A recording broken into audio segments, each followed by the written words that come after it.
చేసుకునే అవకాశం ఉంటుంది. గౌతమ్ గారు ఏంటి మీ ఆలోచన ఏంటి? గోల్ నడుస్తుంది, ఒత్తిళ్లు ఎన్నికల కమిషన్ మీద,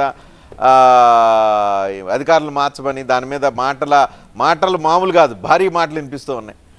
అంటే మీ పార్టీ నాయకురాలు చేస్తున్న మాటలతో చూస్తే పెద్ద లెక్క కాదనుకుంటాలే, ఇక ఎక్స్ట్రీమ్ నడుస్తున్నాయి కదా. సో రజనీకాంత్ గారు, మీకు పెద్దలిద్దరికీ నమస్కారం. మొత్తం దరిదాపుగా ఒక 25 నిమిషాలు ఇద్దరు మాట్లాడారు. 1 by 1 వస్తా. ఒకటి, ఎన్నికల కమిషన్కి భారతీయ జనతా పార్టీ లేదా తెలుగుదేశం పార్టీ లేదా వేరే పార్టీ, ఇప్పుడు అధికార పార్టీ వైసీపీ ఉంది కనుక తమకు అనుకూలంగా అధికారులు పనిచేస్తున్నారు, ఇది ఎన్నికల్ని ఫెయిర్గా జరగటం కాదని ఫిర్యాదు చేయటం తప్పు కాదు. అది 20 మంది 200 మంది అనేది సంఖ్య ముఖ్యం కాదు.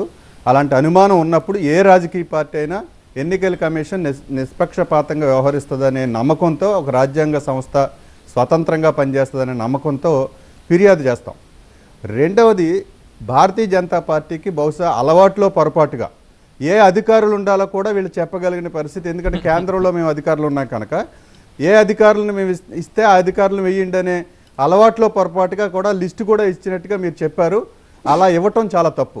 అది ఎన్నికల కమిషన్ని ప్రభావితం చేయటమే. కనుక ఎన్నికల కమిషన్ ఈ పాటికే ఆ రాజకీయ పార్టీని మందలించి ఉండాల్సింది. మాకు ఒక స్వతంత్రమైన రాజ్యాంగ ప్రతిపత్తి కలిగిన సంస్థ మాది.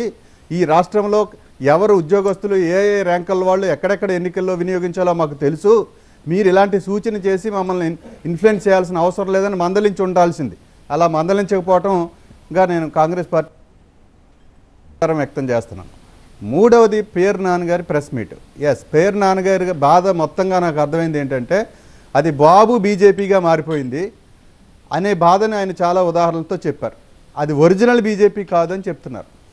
బహుశా ఒరిజినల్ బీజేపీలో ఉండే సగం వైసీపీకి అనుకూలంగా ఉన్నారు కాబోలు అని రాష్ట్ర ప్రజలు అనుకుంటున్నారు. ఏమనుకుంటున్నారంటే, సోము వీర్రాజు గారికి సీటు మీరు చెప్తే ఇవ్వాలా అని భానుప్రకాష్ రెడ్డి గారు ఎందుకు అడిగారో దాని ఆంతర్యం ఏంటో రాష్ట్ర ప్రజలకు కానీ మాకు కానీ అనుమానం వస్తూ ఉంది. కనుక రాష్ట్రంలో మేము చెప్తున్నది ఇప్పుడు నిజమైంది. అంటే వైసీపీ బీజేపీ, ఇటు టీడీపీ బీజేపీ, ప్లస్ మేము చెప్తున్నది బాబు జగన్ పవన్ ఈ రాష్ట్రంలో బీజేపీ అంటే అనేది వాస్తవని మళ్ళీ ఈవేళ రాజకీయ పరిణామాలన్నీ ఈ ఎన్నికల కమిషన్ సందర్భంలో అవి రుజువు అవుతున్నాయి అనేది మాకు అర్థమవుతుంది.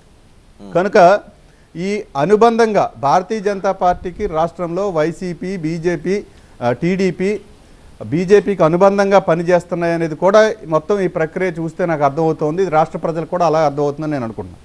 చెప్పండి భానుగారు. అసలు కాంగ్రెస్ పార్టీకి ఏ అసెంబ్లీలో అయినా అసెంబ్లీలో 5,000 ఓట్లు కూడా రావు. 175 అసెంబ్లీలో ఒక పార్లమెంట్లో కూడా డిపాజిట్ వచ్చే అవకాశం లేదు. ఈ రోజు వీళ్ళందరూ